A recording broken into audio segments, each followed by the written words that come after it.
तो जितना बड़ा राज्य बीजेपी की परफॉर्मेंस उतनी ही बेहतर। और इसीलिए सवाल कि कहां है वो नई जमीन, वो नई खेती कहां होगी, आप कहां जाएंगे अपने नए वोटर को लुभाने के लिए। वो तमिलनाडु होगा, वो केरल होगा, वो आंध्र प्रदेश होगा जहां पर आप अभी अपना विधायक जिता पाए। कम से कम ऐसी आपकी तैयारी होगी अपने स्तर पर, लेकिन नतीजों में दिखाई नहीं देता। सुधांशु जी,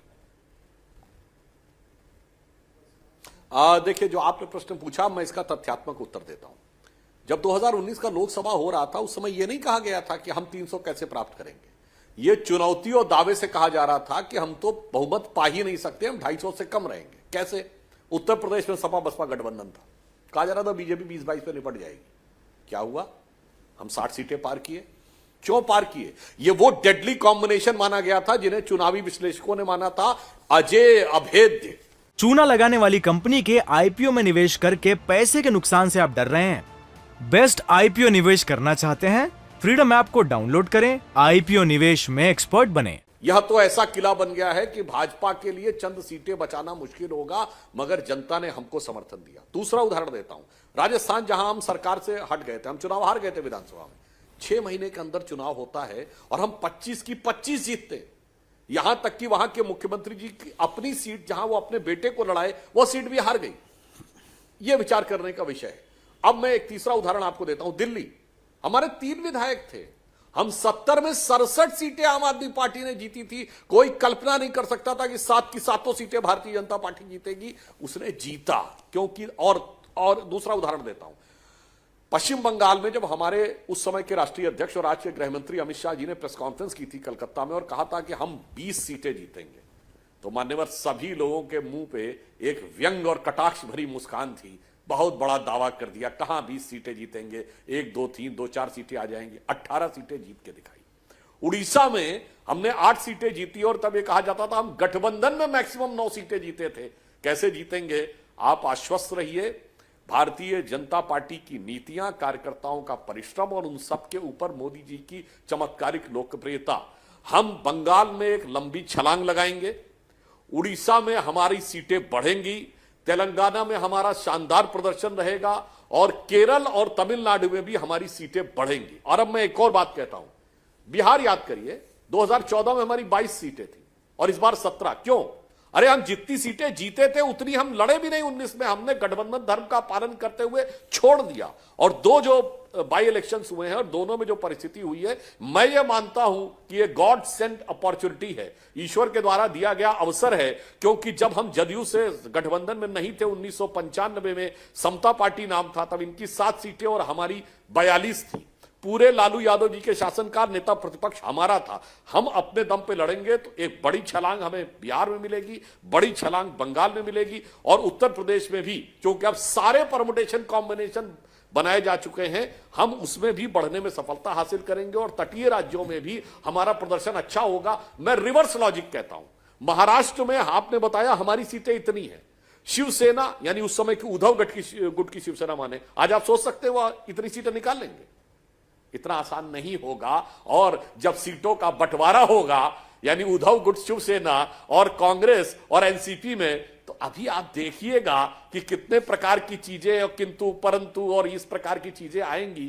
इसलिए मेरा सिर्फ यह मानना है कि हम तथ्यात्मक आधार पर देखें तो हमारे पास प्रबल संभावना है और आगे बढ़ने की। और वैसे देखें तो मैं एक आंकड़ा बताना चाहता हूं, 2014 के चुनाव में रूरल तमिलनाडु भारतीय जनता पार्टी के प्रति समर्थन 2% था। सुनिए, 2% था और मोदी जी के प्रति समर्थन मोर देन 50% था। एक बहुत बड़े पत्रकार ने कहा इतना आश्चर्यजनक वेरिएशन मैंने नहीं देखा कि रूरल तमिलनाडु में बीजेपी को केवल 2% लोग चाह रहे हैं, मोदी जी को 50% से ऊपर चाह रहे हैं। तो अभी आप देखिएगा कि आने वाले समय में अभी 400 से ऊपर दिन, 500 दिन बाकी हैं। उस समय आप देखिएगा कि यह सारा परिदृश्य, जैसे पूर्व में अनुमान गलत सिद्ध होते रहे हैं, यह भी अनुमान हमारे प्रतिपक्षियों के गलत सिद्ध। देखिए, आपने जो अभी एनालिसिस किया उसमें इंटरेस्टिंग बात मुझे यह लग रही है कि आप, ऐसा लग रहा है कि अपने आप को और खुला महसूस कर रहे हैं और बेहतर महसूस कर रहे हैं कि हमारे जो सहयोगी थे अच्छा हुआ चले गए, अब हम ज्यादा सीट लड़ेंगे तो ज्यादा सीट अपने दम पर पाएंगे। बिहार में आपको वो उम्मीद है और महाराष्ट्र में आपको उम्मीद है। रोहन जी कुछ कह रहे हैं, उसके बाद रामगोपाल जी के पास जाते हैं। जी रोहन जी। देखिए, जो आपने बात की सौरभ जी, मैं वही बात कहना चाह रहा था कि भाजपा ने एनडीए को साफ कर दिया। आज जब वो 350 की बात कर रहे हैं तो एक बहुत क्लियर है कि कोएग्जिस्टेंस और भाजपा इन दोनों का कोई मेल नहीं है, उनको जरूरत ही नहीं है। और यही फैक्ट देखिए, भारत की राजनीति अलग है। जो उन्होंने ये बात की है 350 का जो दावा किया है, यही उनके ऊपर बूमरैंग होगा। मैं आपको राज्यवार जो एनालिसिस किया, मैं आपको हकीकत दिखा दूं। कर्नाटक में 40% कमीशन सरकार, इनकी जो सरकार है पूरी तरह कर्नाटक में हार होने वाली है। उसके बाद हम साउथ में आ जाए जहां पे इनका कोई अस्तित्व नहीं है। मैं आज बात कर रहा हूं, महाराष्ट्र की बात कर रहा हूं, वहां पे इनका बुरा हाल होने वाला है जिस प्रकार से परिस्थिति हो रही है। बिहार में भी जो गठबंधन बनेगा इनके खिलाफ, वहां पे भी उनका बुरा हाल होगा। अभी वेस्ट बंगाल में जो इलेक्शंस हुए असेंबली में, क्या हाल हुआ पूरे देश ने देखा। अब उसका जो और हाल होने वाला है वो अब पूरा देश देखेगा। बाकी की जो राज्य हैं जहां पे उनका पूरा 100% जो स्ट्राइक रेट था, मैंने कहा कि उस टाइम पे जो सेंटीमेंट की बात थी, इस बार जब रियल मुद्दों पे चुनाव होंगे तो ये जो भी बात कर रहे हैं उससे दो चीज साबित हो रही है कि भाजपा को एनडीए की कोई पार्टी की जरूरत नहीं है। और इसी के कारण आज इनका सबसे बड़ा आधिकारिक एलआई वो 4 निर्दलीय एमपी है।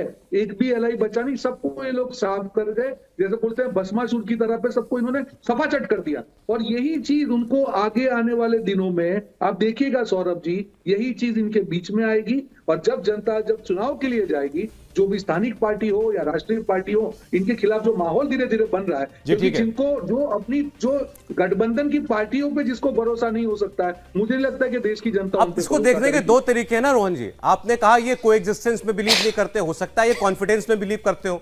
ये जो बात कह रहे हैं, अब ये तो जब इलेक्शन होगा, चुनाव होगा, तब पता चलेगा।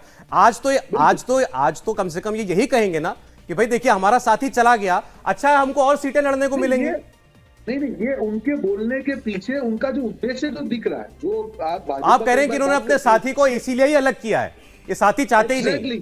अच्छा ठीक है, रामकृपाल जी एक बार जरा वो ग्राफिक की स्क्रीन पर ले लें, हमने बना रखा है। महाराष्ट्र, बिहार, पंजाब, ये 3 राज्य जहां से बीजेपी के सहयोगी गए हैं। सबसे पुराना साथी अकाली दल, बिहार, उसके बाद शिवसेना, उद्धव ठाकरे गुट, और फिर बिहार से जेडीयू जो गया है। उन सीटों के बारे में जो अभी राय आपने सुनी है सुधांशु जी की, आपको लगता है वो भरपाई और उससे बेहतर 302 में ऐड करेंगे जेडीयू के जाने के बाद, उद्धव जी के जाने के बाद? देखिए सौरभ जी, मैं एक छोटी सी इजाजत लूंगा प्लीज। एक बेसिक बात मैं कह रहा हूं कि आज़ादी के बाद से आज तक सन 52 से लेकर के 2024 जो आने वाला है या 2019 तक जितने भी चुनाव हुए हैं और उनके जो नतीजे रहे, उसमें एक बात साफ है कि अगर बीजेपी या कांग्रेस पार्टी, आप यूपीए कहिए एनडीए कहिए, अगर इनमें से किसी ये कोई प्रधानमंत्री पद का मतलब नेता है तो वो 5 साल चला है। अगर नहीं है तो कोई भी सरकार आज़ादी के बाद से आज तक 5 साल नहीं चल पाई है। रोहन जी जो अभी तमाम बातें कर रहे थे, सीधी एक बात यह है कि जो भी पार्टी 200 के आसपास पाएगी, रीजनल पार्टियां अपने आप उससे आकर के चिपकेंगी, उसको जाने की कहीं ज़रूरत नहीं पड़ती है। 142 सीट और 200 सीट जब मनमोहन सिंह के पास थी तो याद होगा आपको कि बीएसपी और बीएसपी दोनों उनको सब वो कर रहे थे, समर्थन उनका कर रहे थे। तो मेरा ये कहना है कि देखिए आज की तारीख में बात बीजेपी 350 का जो दावा कर रही है, हमेशा एक बात होती है राजनीति में, जब आप होते हैं तो सीढ़ी का आखिरी डंडा जो ऊपर वाला है उसको पकड़ने का हमेशा लक्ष्य रखा जाता है कि गिरते गिरते भी आप बीच का डंडा पकड़ लें। रामकृपाल जी मैं सीधे कहूं, हाँ, बीजेपी के नंबर घटाने के लिए कांग्रेस को अपने नंबर बढ़ाने पड़ेंगे। अब सवाल यह है कि राजस्थान, एमपी, गुजरात, कर्नाटक, इन ऐसे राज्यों में आपको लगता है डाउन कर सकती है कांग्रेस बीजेपी को? मैं उसको रिवर्स में कर रहा हूं। आप ये बताइए कि इस देश की 2 राष्ट्रीय पार्टियां हैं, बीजेपी अपने बूते 300 है और कांग्रेस अपने बूते 44 या 45 जो भी हो, 50-52। अब आप ये बताइए कि 50-52 क्या 150 हो सकता है? चूना लगाने वाली कंपनी के आईपीओ में निवेश करके पैसे के नुकसान से आप डर रहे हैं? बेस्ट आईपीओ निवेश करना चाहते हैं? फ्रीडम ऐप को डाउनलोड करें, आईपीओ निवेश में एक्सपर्ट बने। बीजेपी अगर मेरा आपसे सवाल है, नहीं चारों इसका उत्तर दें आप। मैं यही बता रहा हूं। आज जो आपने देखा है खम्माम में, अभी आपने देख लिया ना क्या हो रहा है। गैर कांग्रेस, गैर भाजपा, केसीआर का जो पुराना नारा था वही अभी भी चल रहा है। तो मैं हमेशा एक बात कहता हूं कि देखिए इस देश में राइट वर्सेस रेस्ट अगर यूनाइटेड है तो फिर राइट को आप हरा देंगे, लेकिन अगर रेस्ट जितना ही डिवाइडेड होगा, राइट की गुठली यानी आप उसको भाजपा कहें जो भी है, वो 25% की एक ऐसी गुठली है जिसके बराबर किसी की गुठली नहीं। गुठली को मैं कोर स्ट्रेंथ कहता हूं। तो अगर बीजेपी को कितना भी कम हो जाए, 300 से 200 पर आ जाए, तो भी विकल्प बीजेपी ही रहेगी 2024 में। और एक बात बता दूं, ये जो 9 राज्यों की बात हम कर रहे हैं, जैसा कि हमारे साथी संजय जी ने भी कहा, बाकी आपको याद दिला दूं 1984-85 में राजीव गांधी 400 सीट लेकर के आए थे। 100 दिन के अंदर कर्नाटक में उन्होंने विधानसभा भंग करके चुनाव कराया, वहां कांग्रेस बुरी तरह हार गई। इंडिया टीवी हर वक्त हर जगह डाउनलोड करने के लिए सर्च करें India TV news Google play store या ऐप स्टोर पर।